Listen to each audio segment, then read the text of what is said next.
Вайна ў Іране ўжо закранула Беларусь. Праз нафту, долары, нават кошты на ежу. Пакуль улады прапануюць Тэгерану дапамогу і абмяркоўваюць геапалітыку, у беларускіх крамах все больш расійскіх прадуктаў, ад кетчупу да агуркоў. Што паказаў першы тыдзень гэтай вайны, якія ўрокі з яе павінна зрабіць Беларусь? Таксама сёння ў выпуску наш эксклюзіў. Рэпартаж з лагера для ваеннапалонных ва ўкраіне, дзе знаходзяцца і грамадзяне Беларусі. Я Алесь Залеўскі, вітаю спадарства шчыра. І пакуль ідзе застаўка, калі вам бяспечна, пастаўце ўпадабайку гэтаму відэа. Дзякуй. А мы пачынаем.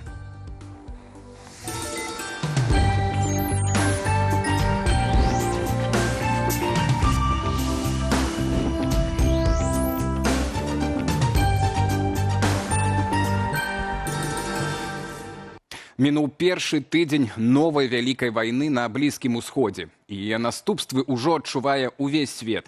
Пасля гібелі вярхоўнага лідара Ірану Алі Хаменеі канфлікт імкліва пашырыўся, ракетныя і дронавыя ўдары, пагрозы закрыццю Хармузскай пратокі і скачок коштаў на нафту. За гэты час ужо можна зрабіць першыя высновы і зразумець, як гэтая вайна можа закрануць Беларусь. Уладзіслаў Корсак пра галоўныя падзеі і першыя наступствы.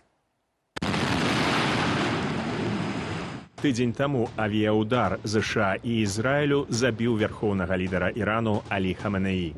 Імгненна пачалася новая вялікая вайна на Блізкім Усходзе. Іран адказвае ракетамі і дронамі па Ізраілі, амерыканскіх базах на Блізкім Усходзе, нафтавай інфраструктуры і гарадах сваіх суседзяў. Пад ударам Катар, Бахрэйн, Кувейт, Саудаўская Аравія, Аб'яднаныя Арабскія Эміраты і нават брытанская база на Кіпры. Мапа канфлікту разрастаецца літаральна кожны дзень. Іранскія дроны даляцелі і да азербайджанскага аэрапорту ў Нахчыване. Калі глядзець толькі на ваенныя вынікі гэтага тыдня, ініцыятыва пакуль у руках ЗША і Ізраілю. Іх авіяцыя і вайскова-марскія сілы масавана і паспяхова атакуюць вайсковую і нафтавую інфраструктуру Ірану. Вашынгтон сцвярджае, што флот, радары і значная частка сістэмаў супрацьпаветранай абароны Ірану ўжо знішчаныя. Сярод забітых дзесяткі іранскіх генералаў і чыноўнікаў, фанатыкаў з корпусу вартаўнікоў ісламскай рэвалюцыі. Аднак ёсць і жахлівыя ахвяры сярод цывільных. У першыя гадзіны вайны удар быў нанесены па школе для дзяўчатак. Паводле розных ацэнак у выніку загінулі да 175 чалавек, большасць з якіх дзеці. Сёння Трамп заявіў, што гэта, маўляў, зрабіў сам Іран. Зыходзячы з таго, што я бачыў, гэта зрабіў Іран. Гэта праўда, спадар Хэксат? Мы, безумоўна, расследуем, усё яшчэ расследуем. Адзіны бок, які атакуе мірных жыхароў, гэта Іран. Між тым, нават абезгалоўлены іранскі рэжым не страціў кіравання. Тэгеран адмаўляецца ад перамоваў са Злучанымі Штатамі ды кажа пра гатовасць уражваць апанентаў у вайсковым плане. У СМІ з'яўляецца інфармацыя, што Рада экспертаў Ірану ўжо выбрала пераемніка Хаменеі. Акрамя актыўных ракетных і дронавых ударах па базах ЗША, Ізраілі і суседзях, Іран фактычна зрэалізаваў адну вельмі важную пагрозу. Хурмузская пратока практычна паралізаваная, а менавіта праз яе праходзіць каля 20% сусветнага гандлю нафтай і газам. Таму нават праз адзін тыдзень вайны ўжо трасе усю планету. Цэны на газ і паліва ў Еўропе растуць. У персідскай затоцы ў мэтах бяспекі спыняюць працу нафтазаводы. У Дубаі папярэджваюць, свежыя прадукты ў горадзе могуць скончыцца менш чым праз 2 тыдні. Азіяцкія біржы ліхаманіць. Кітай і Індыя шукаюць альтэрнатыўных пастаўцаў нафты. Між тым, кошт нафты маркі Брэнд падскочыў вышэй за $80 за барэль. На гэтым фоне Расія можа зарабіць на даражэйшых энерганосьбітах. Хоць эксперты мяркуюць, што гэта будзе толькі короткотерминовый эффект. Нефтегазовая мировая экономика настолько сейчас диверсифицирована, что, конечно, ожидать, безусловно, таких сценариев, какие были во время войны Судного дня в 1973 году, которые были в середине 80-х годов, и даже которые были во время войны в заливе, первой и второй, не приходится. Экономика за это время очень сильно диверсифицировалась, очень сильно поднялась зеленая экономика, возобновляемые источники энергии. Я не жду повышения цен выше 100 долларов за баррель. Аналітики Пентагону паводле выдання палітыкаў разглядаюць сцэнар мінімум 100 дзён вайны. Між тым сам Дональд Трамп кажа, ЗША могуць ваяваць бясконца. Але саюзнікі Вашынгтону з гэтым не згодныя. Паводле Блумбергу, Катар і Аб'яднаныя Арабскія Эміраты просяць хутчэй спыніць аперацыю. Акрамя уласна эканамічных стратаў, іх сістэмы супрацьпаветранай абароны могуць застацца без ракетаў ужо праз некалькі дзён. Іран атакуе няспынна, хоць і не так интенсивно, як у першыя дні. Волны атак уменьшаются, но это не значит, что у них стало меньше дронов, например. А дроны наносят, шахеды наносят не меньший ущерб, чем ракеты. И, кстати, в отношении шахедов у американцев нет стопроцентного, ну, собственно, как и ракеты, стопроцентной гарантии сбивания. Пакуль жа вайна ўжо пачынае біць і па амерыканскай палітыцы. Апытанне Reuters паказвае, толькі каля чвэрці амерыканцаў падтрымліваюць удары па Іране. Унутры руху Мега таксама раскол. Журналіст Такер Карлсон абвінаваціў Белы дом у распальванні рэлігійнай вайны. У ЗША ўжо праходзяць антываенныя пратэсты. Калі канфлікт зацягнецца, ён можа стаць галоўнай палітычнай праблемай Трампа, асабліва падчас восеньскіх прамежкавых выбараў у Кангрэс. Если, в отличие от предыдущего этапа, американцы начнут терять значительно больше людей, то, соответственно, это сразу же отразится на общественном мнении Соединенных Штатов Америки, которое и до этого крайне негативно относится к решению Дональда Трампа начать войну. Я напомню, что Дональд Трамп вообще пришел к власти с лозунгом, что больше Америка не будет воевать. У Менску ж першыя дні амерыкана-ізраільскай аперацыі панавала маўчанне. МЗС Беларусі абмежавалася кароткай заявай пра неабходнасць дээскалацыі. Толькі ў панядзелак прэс-служба Лукашэнкі распаўсюдзіла пісьмовае спачуванне ў сувязі са смерцю Хаменеі, а ў сераду ўжо сам Лукашенко ўсё ж сустрэўся з іранскім паслом у Беларусі. Узурпатар назваў Хаменеі гуманістам і абвінаваціў ЗША і Ізраіль у вераломстве. Прозвішча амерыканскага прэзідэнта пры гэтым трампіст Лукашенка абачліва не ўзгадаў. Аднак, не ўдаючыся ў падрабязнасці, прапанаваў Тэгерану дапамогу. Якой яна можа быць? Фармальна паміж краінамі дзейнічае дамова пра вайскова-стратэгічную супрацу. Умоўна могуць падзяліцца тэхналогіямі і беспілотнікамі. Беларуская вайсковая прамысловасць ужо працуе з дронамі і сістэмамі радыёэлектроннай барацьбы. Могуць дапамагаць таксама з рамонтам вайсковай тэхнікі ды палітычна падтрымліваць. Беларусь, як і Расія, спрабуе стварыць уражанне, што Іран не застаўся ў міжнароднай ізаляцыі. Але пра адкрытую вайсковую падтрымку паводле экспертаў гаворкі і быць не можа. Уладзіслаў Корсак, Белсат. Жывы эфір Белсата, я Олег Залевскі. Ще раз вітаю спадарства. Тут мы абмяркоўваем самыя важныя і цікавыя падзеі за адыходзячы тыдзень. Ну а сканчаецца тыдзень 8 сакавіка святам усіх жанчын, паненак, кабетаў у змаганні за свае правы. Сардэчна вас віншую і далучаюся да шматлікіх віншаванняў, якія гучаць у нашым чаце трансляцыі. Там таксама мы і падрыхтавалі для вас апытанку ананімную, а таму бяспечную.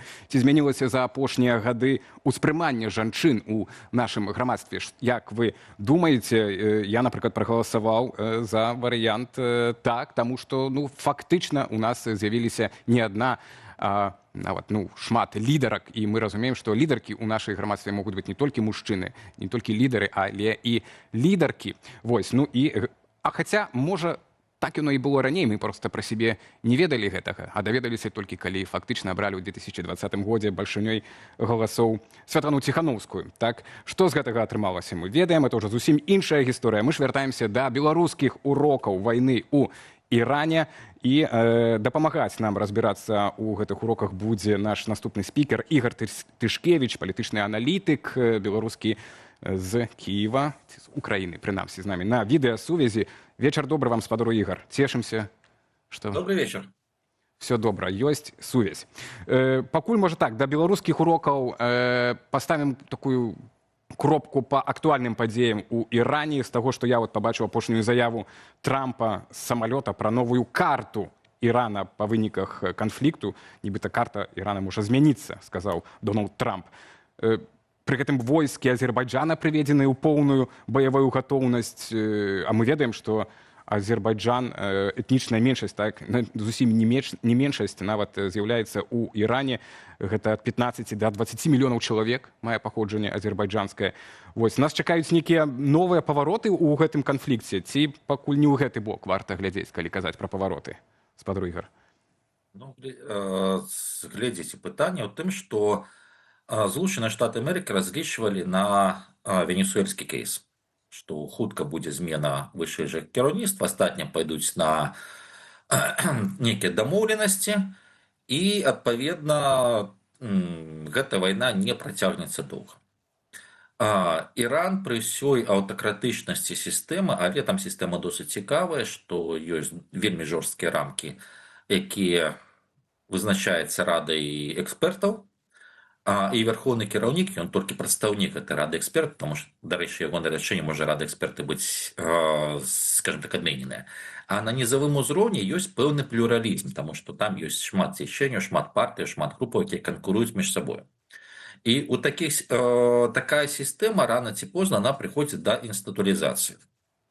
І, адпаведна, Злучаныя Штаты Амерыкі і Ізраіль недаацэнілі ўзровень развіцця інстытуцый Ірана. Таму што калі ёсць інстытуцыйная памяць, калі ёсць інстытуцыйныя правілы, ты можаш да пэўнага моманту знішчаць, скажем так, ключавую асобу альбо асобу, якая ачольвае той ці іншы ведомства, той ці іншы накірунак, але накірунак будзе працаваць.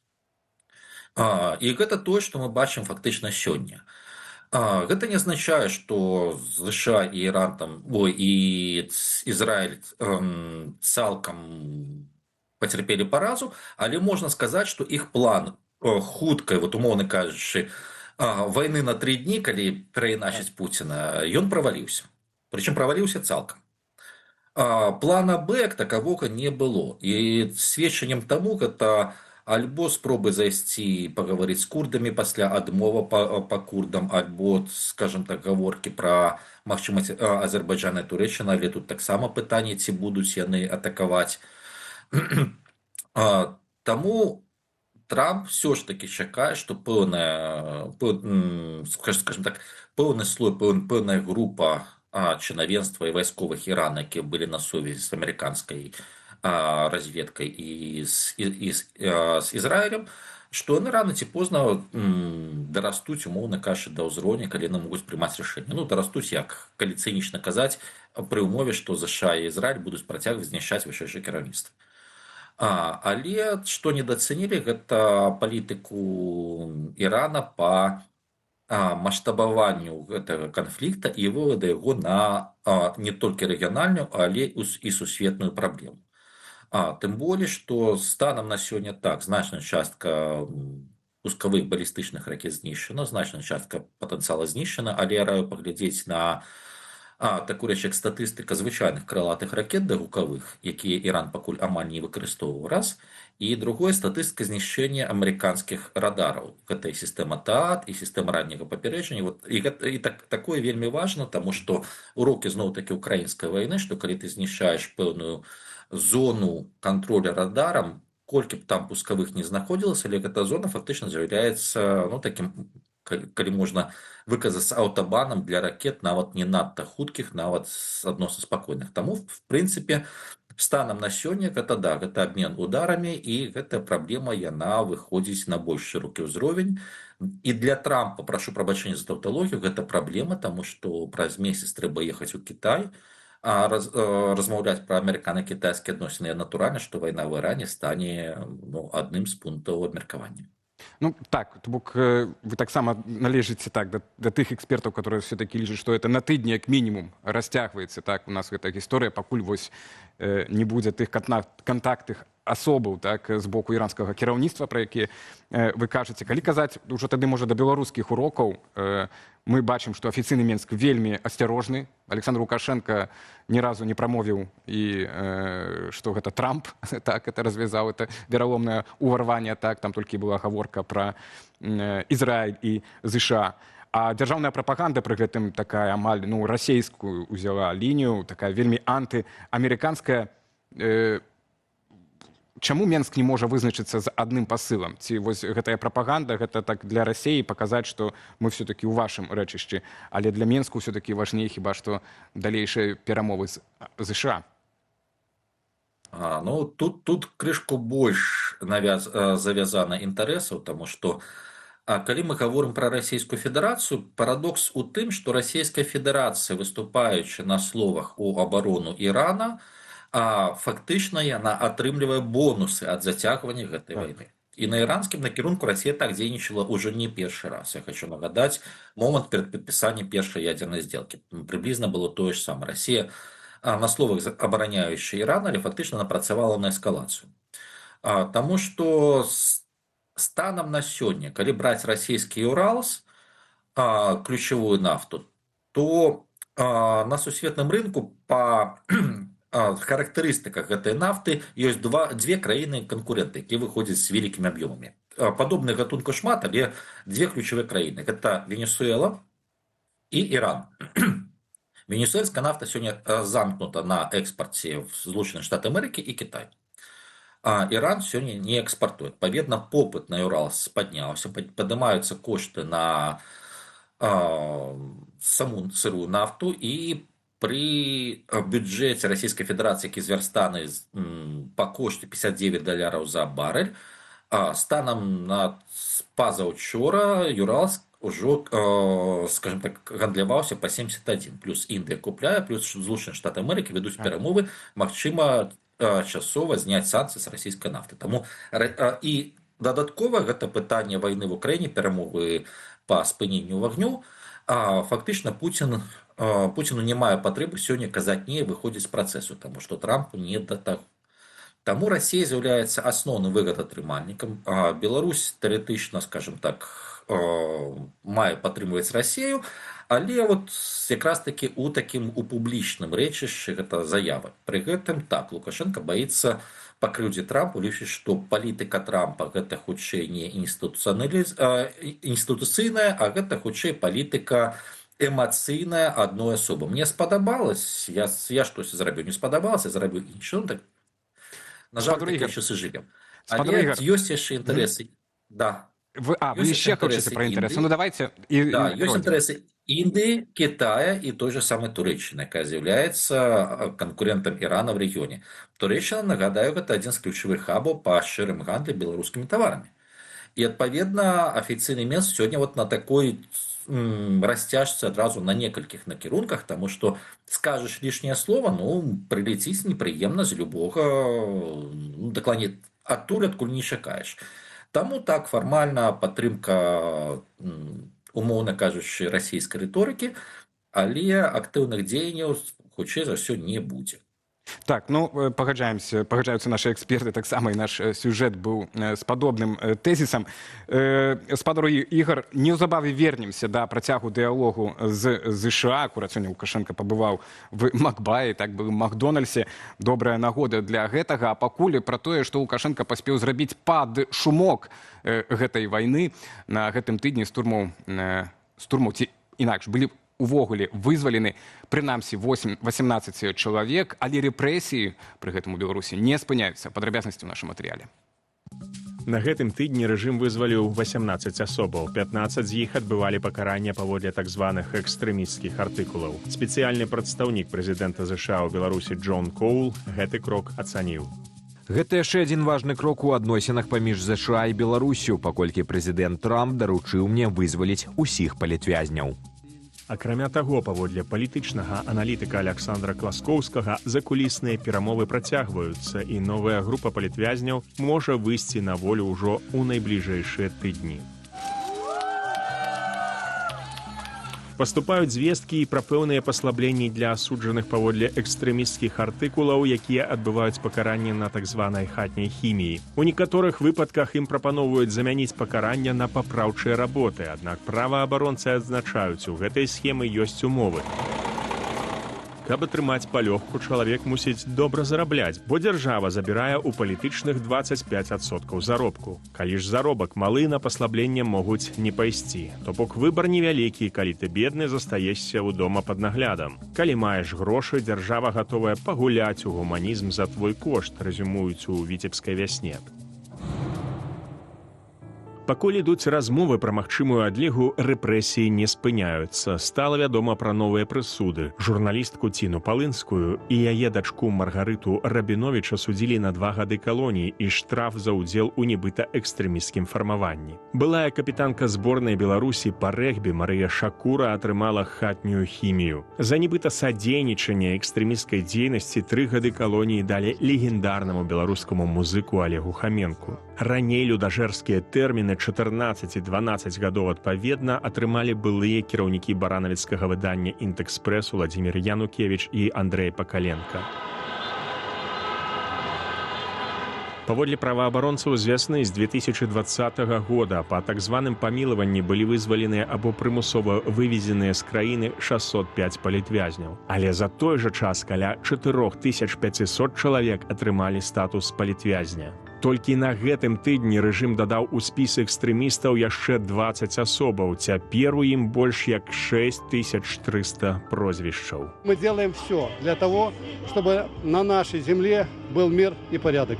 Паводле эксперткі ў камунікацыі і сяброўкі кааліцыі за вызваленне палітвязняў Настасі Касцюговай, Лукашенка можа і далей выпускаць палітзняволеных і рабіць асобныя паслабленні, бо вельмі хоча выйсці з міжнароднай ізаляцыі. Аднак практыка паказвае, пакуль гаворка ідзе хутчэй пра тактычныя крокі, а не пра сістэмныя змены. Таму найбольш імаверны сцэнар на бліжэйшы час – абмежаваныя памілаванні і асобныя паслабленні без спынення палітычнага пераследу. Владзіслаў Корсак, Белсат.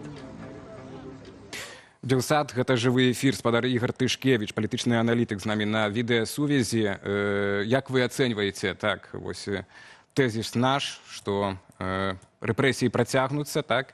Ну і навошта, в прынцыпу, Александру Лукашэнкі гэты трэк з Сазлучанымі Штатамі мы ўжо бачылі, ведалі і гадалі, калі ён сарвецца, так, і не паехаў на Раду міра, і нават Рыжанкову не далі візу, так, амерыканцы, і мы ўжо падумалі былі, што ён можа сарвацца, гэты дыялог.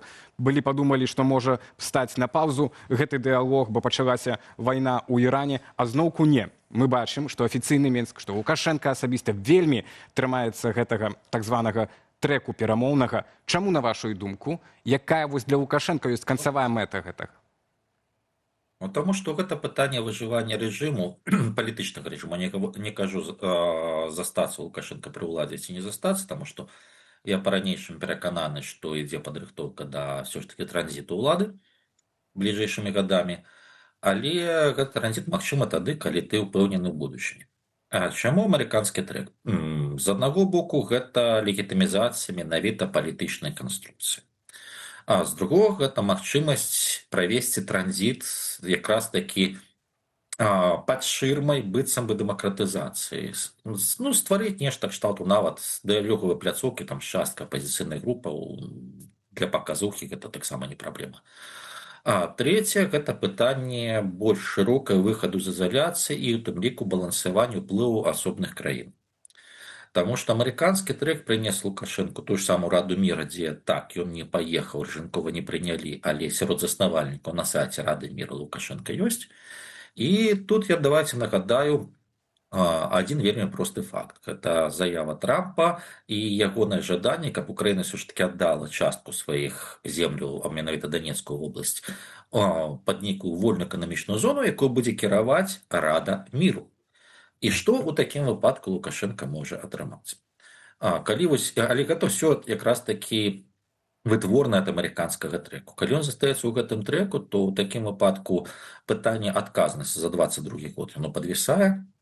Пытанне, скажем так, міжнароднай ізаляцыі таксама, пытанне выхаду альбо вяртання на частку рынкаў, яно, ў прынцыпе, адкрываецца. Бо, напрыклад, калі берам украінскі рынок, калі ты ўваходзіш як частка, умоўна, амерыканскай кааліцыі, якая будзе займацца аднаўленнем Украіны, ну, прашу прабачэння, сумнеўна, што для цябе будуць зачыняць дзверы. Калі залежна ад Злучаных Штатаў Амерыкі, напрыклад, краіны Балтыі, та ж сам Літоўская рэспубліка ўжо сёння гаворыць пра магчымасць аднаўлення некага транзіта калійных угнаенняў у выпадку, калі гэта ці амерыканская, ці калі ёсць нейкая кампенсацыя Злучаных Штатаў Амерыкі, ну і зрэшты выезд Святланы Ціханаўскай з Вільні. Гэта таксама пэўныя наступствы такога трэку. Таму гэты трэк украй важны, і плюс гэты трэк ён дазваляе таксама гандлявацца альбо разгандлёўваць сваю пазіцыю, але не між Расіяй там якім-небудзь, а між Злучанымі Штатамі Амерыкі вельмі цікава Кітаем, таму што хочу звярнуць увагу на адзін маленькі факт. Калі пачалась гаворка пра калійнае ўгнаенне пра зніццё санкцый Злучанымі Штатамі Амерыкі, КНР праводзіла, назовем так, палітыку выхавання афіцыйнага Мінску. Гэта азначае, што пакупка беларускіх калійных соляў Кітаем у 25 годзе правалілась проста ў разы. І тэарэтычна гэты працэс мусіў бы скончыцца вось дзесьці ў студзені ў лютым. Але дэ-факта Кітай пайшоў на падпісанне дамову з няхай паўгадавых, яны не вялікія, да красавіка, ў красавіку паглядзім, што будзе далей, але тым не меней з досыць вялікімі аб'ёмамі, што ўжо ў снежні 25 года по объемах подадзеных китайской мытни Беларусь вышла на паритет у поставках из Российской Федерации на китайский рынок. Это досыць шмат.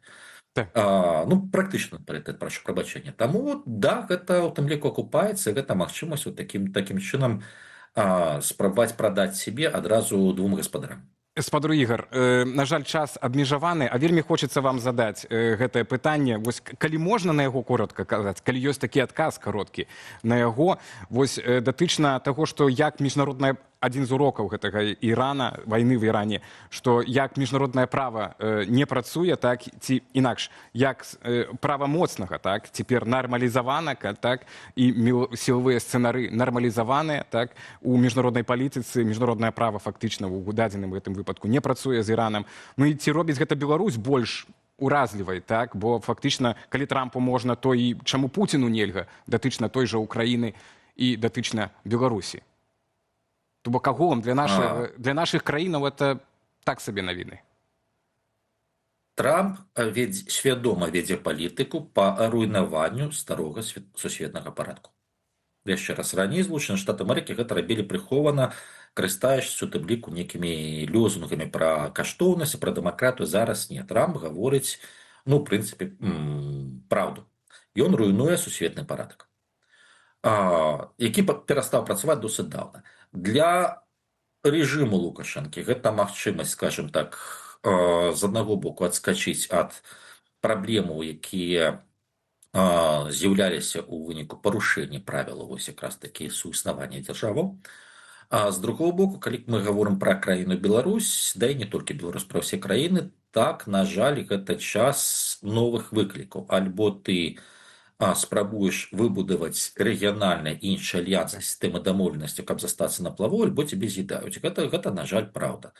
І тут пытанне не толькі ў Расіі, тут пытанне, скажем так, і ў іншых гульцах, таму так, спадар Ігар, надыходзіць час рэгіянальнай кааліцыі.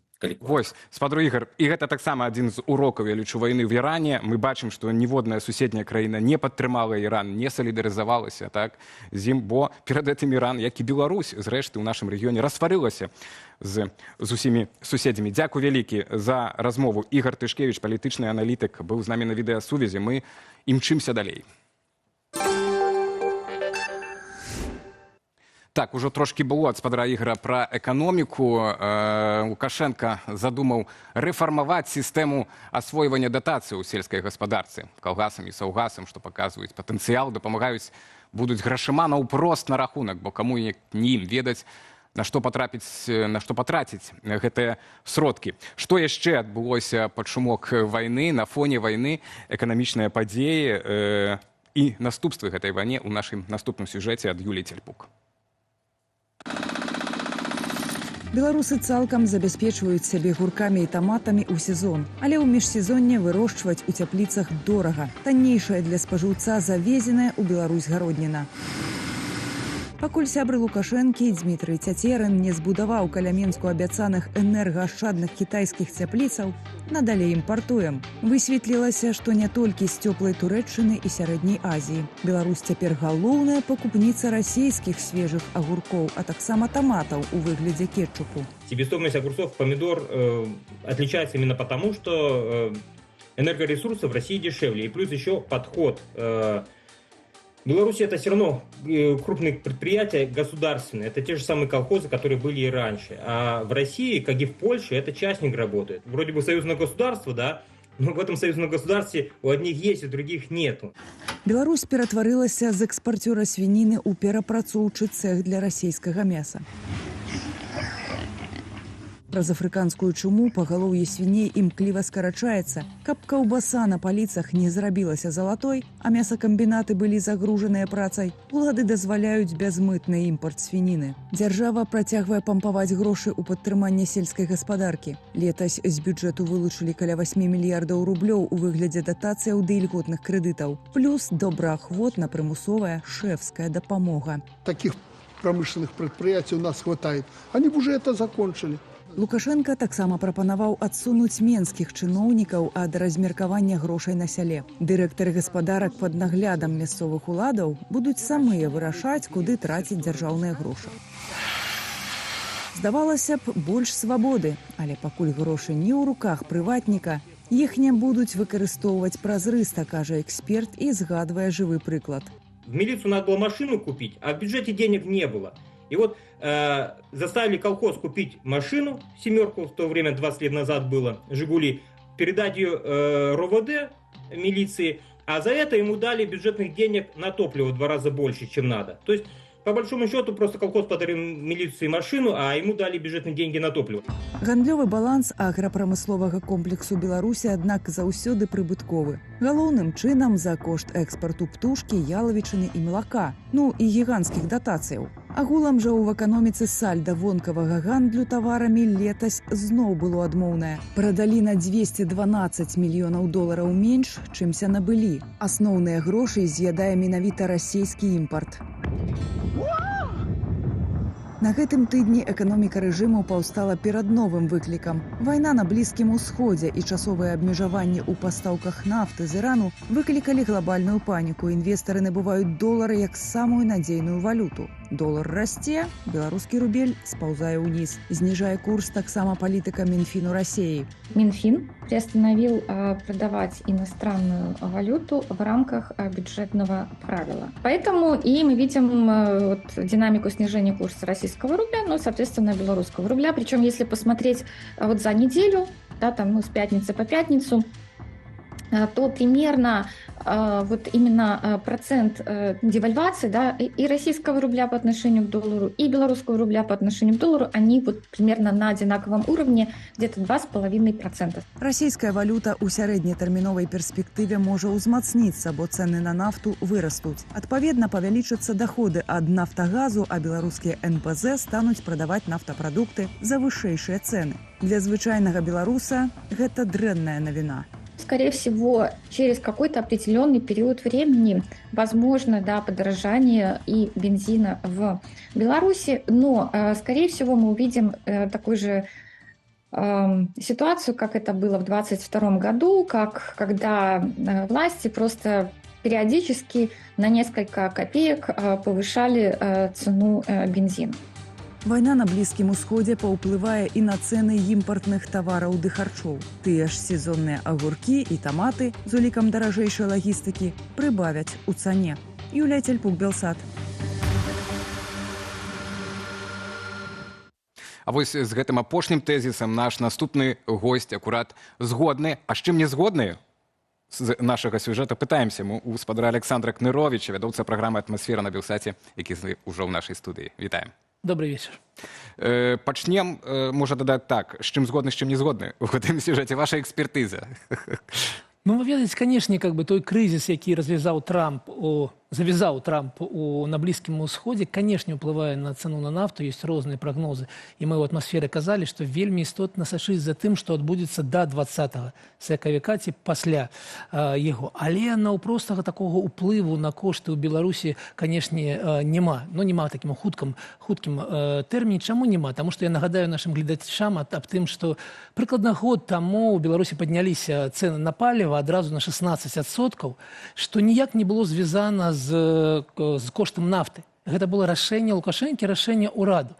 Таму ў Беларусі кошт бензіна гэта выключна рашэнне ўрада, і гэта не секрэт, напрыклад, тое, што Расія прадавае дарожы для Беларусі нафту, потым кампенсуе частку гэтых выдаткаў, ну вось тое самае ну, якасці амаль падатка ў бюджэт Беларусі прыходзіць некалькі сот мільёнаў долараў. Таму тут более складаная сітуацыя. Я б не прагназаваў у такім кароткім часу нейкіх прыжкоў цен менавіта на паліва ў Беларусі. Ну, для России рост цен на нафту – это абсолютный плюс, и тут это все погоджаемся, так? Ну, а для Беларуси это ж так само тогда отрымливается добрая новина. Ну, ведаеце, как бы мы распавядалі об гэтым свежай атмасферы. Ёсць два чынніка, два ўплыву. Першы ўплыў – гэта, канешне, добрая навіна, таму што ў Расіі больш грошай, і яна больш прад'яўляе попыт на беларускія тавары. Гэта зразумела. Але ёсць іншы ўплыў. Калі гэтая сітуацыя будзе, гэта становішча будзе падоўжвацца доўга, гэта будзе азначаць тое самае, што было ў нас прыкладна ў 22-м годзе. Калі вось такая нестабільнасць на рынку нафты прывяла да рэзкага прыжка, і скачка, і гэта быў скачок сабекошце для беларускага імпарту, для таго, што мы купляем па імпарту. Я нагадаю, што Лукашенко недавно згадаў, што 54% толькі беларускія тавары на паліцах, а астатак гэта імпарт. І у камплектуючых у нас імпарт. І у нас, ведаеце, калі вы паглядзіце на, ведаеце, склад хлеба беларускага, вы там забачыце імпартныя складнікі.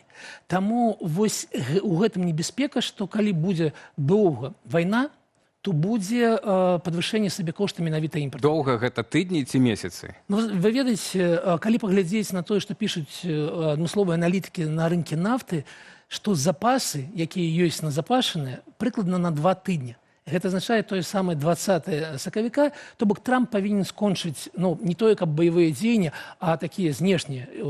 Иран не павінен атакаваць нейкія пратоку. Так, плюс суседзяў. Так, і гэта павінна скончыцца до 20 сакавіка, тады мы абыдземся такімі вельмі малымі, ну, не тое, каб малымі, але зразумелымі рэсурсамі. Калі ж гэта падоўжыцца, то на рынку нафты будзе, ну, вельмі сур'ёзнае пытанне, вельмі сур'ёзны ціск, і магчыма тое, што Трамп разрешыў Расіі прадаваць, дазволіў Расіі прадаваць нафту, гэтага будзе вельмі і недастаткова.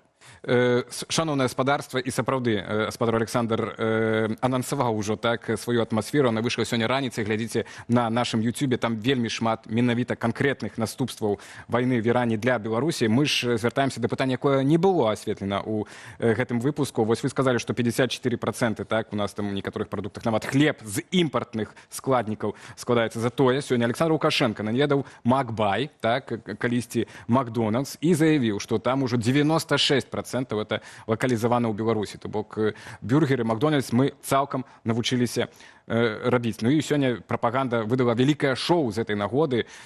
Як вось гэта вяжецца з той інфармацыяй, которая была на гэтым тыдні, што мы ўжо не толькі агуркі, таматы, макароны, нават свініну асноўныя покупники у России, так, то як это вот вяжется с той информацией, что мы не можем для себе продукты харчевания стварыць, але при гэтым для Макбая, для Макдональдса 96%. Ну, ведаеце, по кожнаму з вашых вот прыгаданых харчовых таваров ёсць асобная гісторыя, чаму ў Беларусі недастаткова іх, ну, выращивается, прадукцыя недастаткова. Тепліцаў няма, цецер не паспеў яшчэ пабудаваць. Ці вось гэтае мяса са свіньмі у нас была праблема, і мы не аднавілі колькасць свіней, якая патрэбна для Беларусі. Што ж датычыцца Макбая, то тут вельмі проста. Калі працаваў Макдональдс, былі вельмі высокія патрабаванні па якасці. Были высокие патрабаванні па якасці, таму, напрыклад, беларуская бульба не падыходзіла да, ну, некаторы час не падыходзіла да Макдональдса. Перабіў вас, моя знаёмая, которая сходили ў Макбай, кажуць, што падобна на Макдональдс. Ну, слухайте, для спажыўца, напэўна, падобна, так? Але ёсць нормы сусветныя, і, ведаеце, ніводзін сусветны гігант не заінтарэсован, каб купляць даражэй. Калі можна купіць у Смалявічах, чаму купляць гэта ў Польшы? Але былі высокія патрабаванні па якасці, напэўна, яны сталі трохі меншыя. І, ну, я ведаю, што апошнім такім прадуктам былі гэтыя самыя булачкі для гэтых бургераў, якія купляліся ў замарожаным выглядзе за мяжой, а зараз яны ўжо вось могуць, ну, вялікае дасягненне. Але, ведаеце, вось з гэтым наведваннем Макбая і тое, што ён сказаў о том, што вот прыедуць амерыканцы, ты ім пакажы, вось, як мы тут можам. Ну, гэта ж цалкам скрадзенае прадпрыемства. Ну, то бок, ён пакажа, што ён скраў, і неяк з ім управляецца. Ну, маладзец, скажуць амерыканцы. Похлопает по плечу. Так, пропустили так мы это пытание, связанное с тем, что с сельско-белорусской господаркой, что продукт... Вы сказали, что разные причины, у свинины одни, у огурков іншие, у томатов, макаронов іншие причины, так. Але при этом відавочна, что все больше мы продуктов купляем у России, все меньше для себе можем ствараць. У чым гэтая проблема? Ну и, адпаведна, мы ўсё менш конкурентныя за мяжой. Гэта вось мы прайграем сістэмна канкурэнцыю з нашымі прадуктамі харчавання унутры краіны і за мяжой. Ці гэта все-таки нейкія часовыя такія звязаныя вот, можа, з той ізаляцыі ці з санкцыямі. Іншая справа, мы разумеем, што і санкцыі ізаляцыі могуць прыйсці ўжо в сістэмную нейкую гісторыю, так? Што мы ўжо будзем так далёка адставаць, напрыклад, ад суседзяў іншых. Ваше якое меркаванне? Ну, у нас есть одна сістэмная праблема. У нас дзяржаўная сельская гаспадарка. І з гэтага ну, шмат якіх выводаў, шмат якіх высноў, і тое, што мы не можам, ну, ведаць тое, што мы апошнія, зноў згадаю, в апошняй атмасфере згадалі кошты, сённяшнія кошты на прадукты харчавання, высветлілася, што толькі 8% розніца паміж Польшай і Беларусі, а ёсць, напрыклад, яблыкі, якія... А заробкі ў два... Заробкі ў 2 разы, чыстымі ў 2 разы, і што вельмі цікава, ведаеце тое, што ў Беларусі растуць заробкі, растуць у доларах, прапаганда кажа, у нас ніколі не было так добра, і гэта правда, ніколі не было. 10% за мінулы год. 10% за мінулы год, але калі ты глядзіш на апытанку, колькі людзі выдаткоўваюць на харчаванне, то чамусьці за апошні квартал гэтая доля не паменшылася, а вырасла амаль на адсотак. То бок адначасова з заробкамі растуць і кошты ў доларах. Ну чаму яны растуць? Таму што вось ёсць такі долар, які зараз ёсць, Трамп вельмі стараецца, каб зрабіць его, але ёсць яшчэ, напрыклад, ведаеце, хуткі рост заробкаў, які ўплывае на сабе кошт. Ёсць, ну, тое, што Лукашенко кажа аб тым, што няма дысцыпліны, няма таго-сяго, ён з аднаго боку правы. Але чаму яго няма? Таму што, ну, прабачце, на вёскі вельмі малыя заробкі, і людзі працуюць не на сабе. І таму ён прыязджае на гэтую ферму, напэўна, узгадвалі ў сваіх праграмах, і знаходзіць там снег і лёд. Так. Ці вось гэтая гісторыя з новай ініцыятывай Лукашэнкі, каб датацыі сельскай гаспадарцы размяркоўваліся і кантраляваліся мясцовымі органамі ўлады. Мара мясцовых органаў улады, я ўжо бачу, як яны паціраюць рукі, там і так на адкатах увесь час, а тут такія аб'ёмы. Але вы падтрымалі ў сваёй праграме гэтае рашэнне? Конечно, я не згодны з тым, што гэта мара мясцовых органаў улады. Раскажыце нам. Зараз як гэта выглядае? Зараз ёсць Лукашенко, які кажа, вось сельская гаспадарка тебе 2 мільярда на паліва, на пасевную, вось тебе на ўгнаенне. І у гэтых людзей на месцах няма ніякай адказнасці. Таму што ўсё роўна дадуць грошы. А калі гэта будуць не нейкія, ведаеце, без аплаты паліва, ці нейкія там па зніжкам 3 разы сапраўдныя нейкія такіх па коштах, якія, ну, не існуюць у свеце, так? А калі гэта будуць грошы, якія прыйшлі ў ісполком, і потым прыйшлі з ісполкома ў Кагаз, то, канешне, за німі прыйдзе КГК і пракуратура. Канешне, гэта будзе... Выканкамы не будуць радыя таму, што ў іх ёсць грошы, якія яны павінны аддаць. Яны, наадварот, будуць усімі сіламі гаварыць не. Але, калі мы кажам галоўнае, то гэта вельмі добрая была бы ініцыятыва. Ну, калі б я быў прэм'ерам, я б зрабіў менавіта так. Добра, трэба падтрымліваць сельскую гаспадарку. Але не трэба падтрымліваць ее ільготнымі крэдытамі на мазы, бескаштоўным там палівам і ўсім астатнім. Калі ты хочаш пад кагосьці падтрымліваць, пенсіянераў, не ведаю каго, дай ім грошы. Дай ім грошы, няхай яны самі на месцах размяркоўваюць, што будзе. І калі адначасова нашы беларускія каўгасы стануць прыватнымі, то гэта будзе тая сістэма, якая працуе ў іншых краінах. І гэта будзе добра. Я не верю, што гэта будзе зроблена. Ну так, але накірунак правільны. Накірунак правільны, конечно. Пытанне толькі так, ці гэта даб'ецца на якасці, на эфектыўнасці так, беларускай сельскай гаспадарцы і ці на нашых паліцах будзе больш беларускіх тавараў. Давайте апошняе, каб ужо закрыць гэтую тэму з Іранам, калі ўсё падсумаваць. Вось для Беларусі нацыянальных нашых інтарэсаў, такіх стратэгічных, для перспектывы нашай краіны. Аслабленне Тэгерана, ну яно ж нам павінна быць на руку, бо гэтае сяброўства, союзничество, так, з этой краиной, оно были таким, ну, токсичным, скажем так, у свете. Як вы оцениваете Беларусь з гэтага конфликту? Яна з лепшым потенциалом ці горшым выйдзе? Ну, калі мы кажем все ж таки за Беларусь, не за режим не за некие краткотерминовые, а все-таки за Беларусь, то, конечно, Иран токсичный. И я нагадаю, что ніводзін беларускі проект з Іраном не спрацаваў. Мы там збіраліся дабываць нафту, спынілі проект. Мы збіраліся будаваць, не ведаю для чаго, але старыя французскія мадэлі, якія называліся іранскія саманды, і таксама у нас нічога не атрымалася. Іран не патрэбен для беларускай эканоміцы ввогуле. І таму вось гэтыя палітычныя сувязі, яны токсичныя. Эканамічна ён для нас не значыць нічога, і Ізраіль значна больш важнейшы для Беларусі, чым Іран. Таму, нехай мы будзем сябраваць з Ізраілем, чым з Іранам. Таму, ведаеце, вось, канешне, для будучыні гэта канешне, добра, но я бачу, як вы ўзгадывалі ў сюжэце, як Лукашенко вельмі так сціпла. Ён как бы кажа аб тым, што неяк недобра атрымалася, што забілі Хамінеі, але ён не кажа імя Трампа. Так, ну і таксама з Ізраілем, відаць, не хоча моцна сварыцца, бо таваразварот у нас жыве і квітнее, так, наколькі я памятаю. Дзякуй вялікі за размову. Александр Кнырович, аўтар і вядоўца «Атмасфера» на Белсаце, быў з намі ў гасцях. Абмяркоўвалі мы эканамічныя наступствы вайны ў Іране і іншыя эканамічныя падзеі ў Беларусі. Так, ну а мы змяняем тему з такога глобальнага, так, бліжэй глядзім у Беларусь і на нашых суседзяў. На гэтым тыдні стала вядома пра гібель яшчэ аднаго беларускага добраахвотніка, які ваяваў на баку Украіны 4 сакавіка. Падчас выканання баявога задання загінуў Васіль Рапіцкі з пазыўным «Дзір». Пра гэта ў сацыяльных сетках паведаміла ягоная жонка Святлана. «Маё сэрца разбілася назаўсёды. Мой Любушак загінуў. Я так сумую па табе, па тваіх моцных абдымках і шчырым смеху. Ты быў нашай апорай і падтрымкай», напісала яна. Васілю Рапіцкаму было 40 гадоў, ён нарадзіўся ў Крупках, у яго засталіся двое непаўналетніх дзяцей. Паводле розных ацэнак, з пачатку паўнамаштабнай вайны на баку Украіны ваюць сотні беларусаў. І гэта не толькі полк Каліноўскага.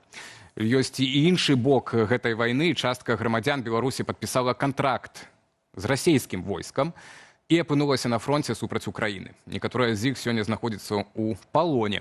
Нашы журналісты пабывалі ў адным з лагераў для замежных ваеннапалонных і пачулі гісторыі людзей, якія апынуліся за калючым дротам. Закрытая тэрыторыя з узмоцненай аховаю, доступ толькі паводле адмысловых прапускоў і пасля біяметрычнага правярання, камеры назірання, узброеныя пасты і ў цэнтры лагера невялікая царква. Так выглядае адзін з украінскіх лагераў для ваеннапалонных. Тут утрымліваюцца замежныя грамадзяне, якія бралі ўдзел у баявых дзеяннях на баку Расіі. Акрамя саміх расейцаў ёсць шры-ланкійцы, індыйцы, казахі і беларусы. З беларускімі палоннымі нашы калегі сустрэліся ў лагернай бібліятэцы. Яе паліцы застаўлены кнігамі украінскай і замежнай літаратуры, але паводле работнікаў часцей за ўсё тут пуста. Ваеннапалонныя абіраюць бавіць час у пакоі з тэлевізарам. Віктор Азімблоўскі, жыхар Менску. Да пачатку вайны працаваў у Расіі дарожным рабочым. Кантракт падпісаў, паводле ягоных словаў, праз дурноту. Ну, я по п'яні просто попался по глупости. Віктор распавядае, пасля змены выпіваў з калегамі. У адной з жанчын з кішэні выпала банкаўская картка. Я да гэтага не заўважыла. Ён падняў яе і зняў грошы. Неўзабаве патэлефанавалі невядомыя, назваліся праваахоўнікамі і пачалі пагражаць крымінальную справу за крадзеж. Віктор дагэтуль не разумее, гэта была рэальная гісторыя ці схема, каб падвесці яго да вярбоўнікаў. Пад ціскам ён звязаўся з так званым куратарам і неўзабаве падпісаў кантракт з Міністэрствам абароны Расіі. Так звычайны рабочы з Менску апынуўся на фронце. Ён сцвярджае, што разлічваў служыць у тыле, але пасля вучобы яго скіравалі ў пяхоту на ліманскі кірунак. На пазіцыях апынуўся ўпершыню і амаль адразу быў узяты ў палон пасля атакі дрона. Да падпісання кантракту, кажа Віктор, ён амаль не задумваўся пра вайну і цяпер шкадуе аб сваёй пастанове. Я просто не поехал бы и все. Остался бы дома и все. Другі беларускі палонны Сергей Тарасаў кантракт падпісаў у Смаленску пасля знаёмства ў Маскве з людзьмі, якія распавялі пра баявыя дзеянні. Познакомился с людьми в Москве, в сауне, можно сказать. И они меня сподвигли подписать контракт. Пасля падрыхтоўкі ў Варонежы яго скіравалі на купянскі кірунак у складзе першай танкавай арміі Расіі. Гаворачы пра тое, навошта пайшоў ваяваць супраць Украіны, Сергей не хавае. Вызначальнымі чыннікамі сталіся грошы. Я родился в СССР еще. Для меня, Россия, Белоруссия одна страна. Тоже и Украина одна страна. Мотивация тоже, ну и деньги мотивация была. Ну, я не буду скрывать, что, ну, большая сумма денег. Ну. Уточните, пожалуйста, какая сумма? Ну, 3 миллиона 700. Сергей апавядае, на пазіцыях яны правялі каля 2 тыдняў, акопваліся і чакалі загадаў. Частка ягоных таварышаў загінула яшчэ да выхаду на пазіцыі. Сам ён кажа, што ў беспасярэднія сутыкненні амаль не ўступаў, у асноўным хаваўся ад дронаў. У палон Сергей трапіў, калі пайшоў па чарговы скід з паветра. У гэты момант спрацаваў мінамёт. Ён атрымаў раненне і быў знойдзены украінскімі байцамі. Цяпер, пасля некалькіх месяцаў у палоне, ён разважае, хто павінен залучыць яго ў спісы на абмен – Расія ці Беларусь. Расію агрэсарам ён не лічыць і кажа, што верыць у яе перамогу. Але на пытанне, ці жадае гэтай перамогі, адказвае.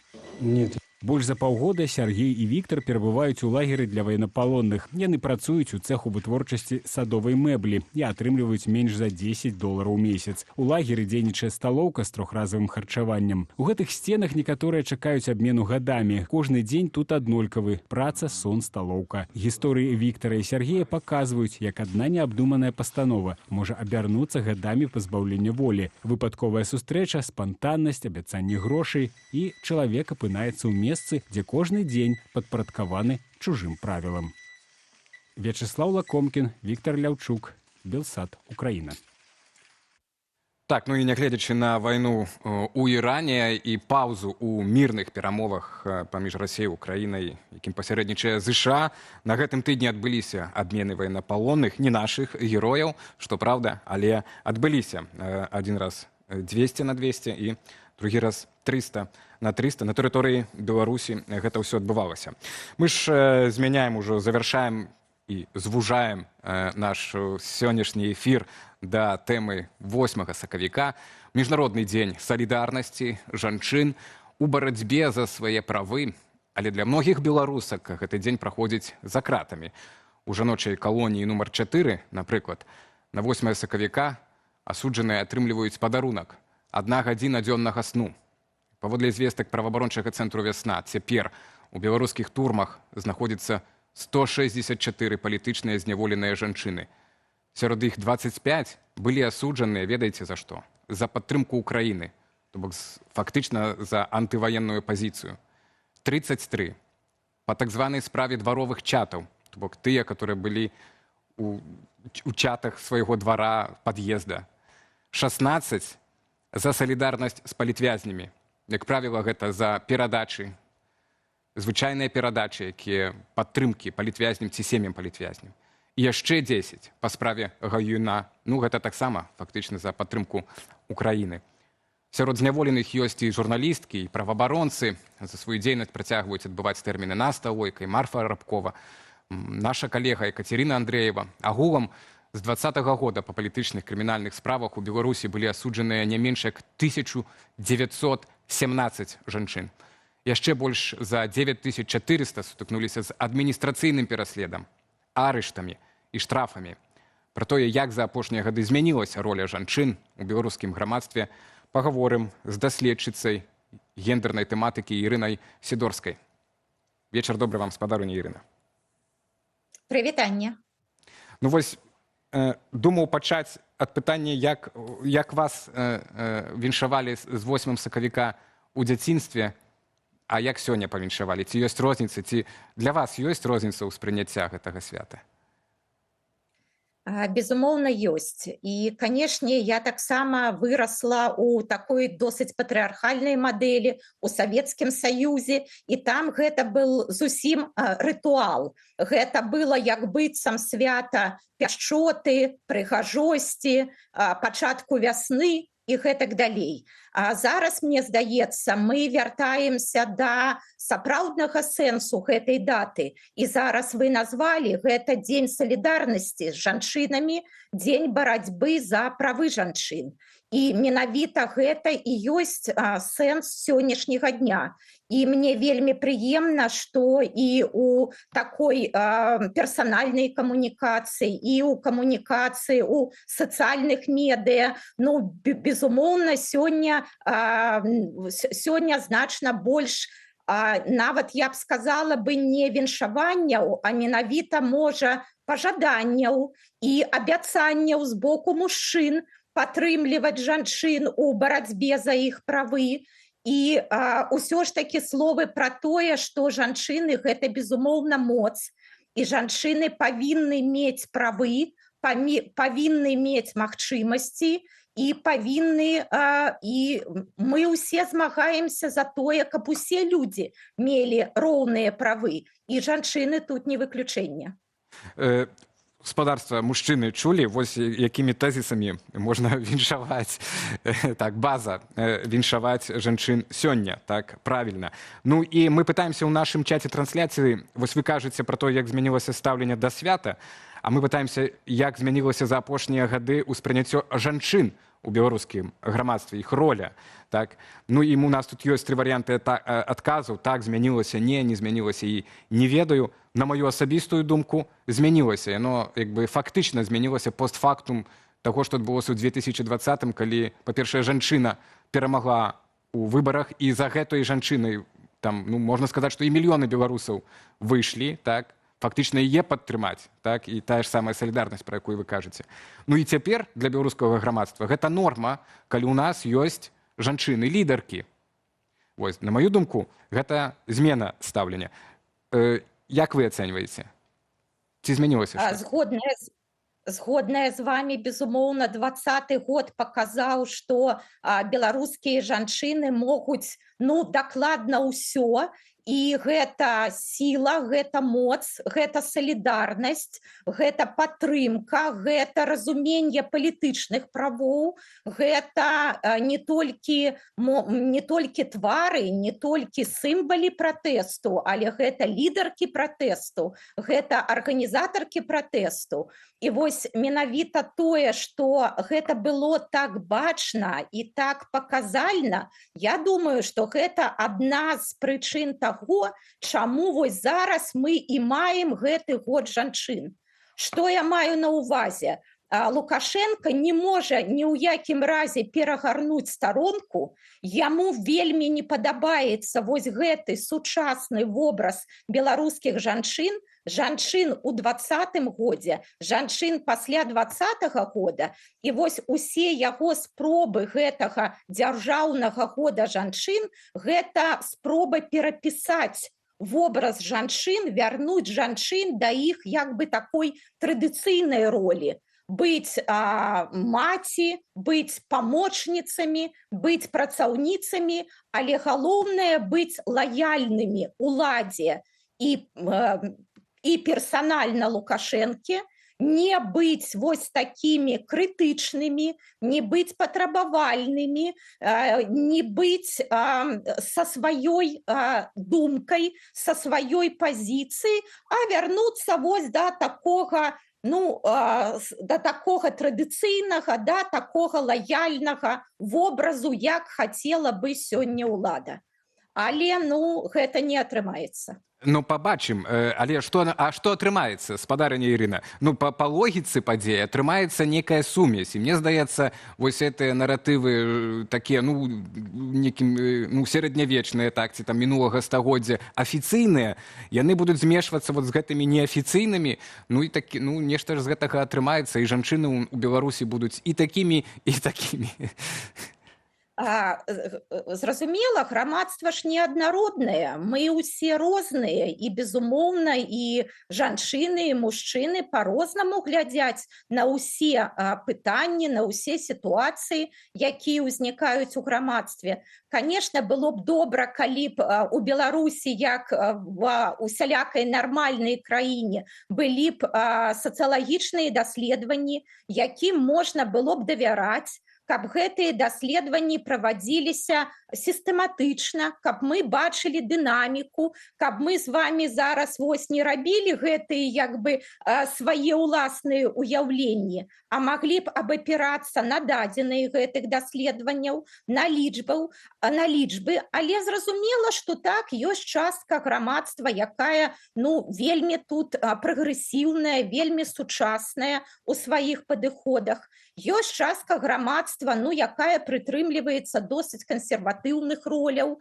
досыць кансерватыўных уяўленняў. Гэта таксама зразумела. Ну, а ёсць частка грамадства, якая вось слухае, напрыклад, нашу перадачу і задумваецца пра гэта. І як бы калі атрымлівае новую інфармацыю са сродкаў масавай інфармацыі, з сацыяльных сетак, там з нейкіх твораў мастацтва, з масавай культуры, ну як бы пераасэнсоўвае, перагледжвае нейкія свае уяўленні пра сучасныя ролі мужчын і жанчын.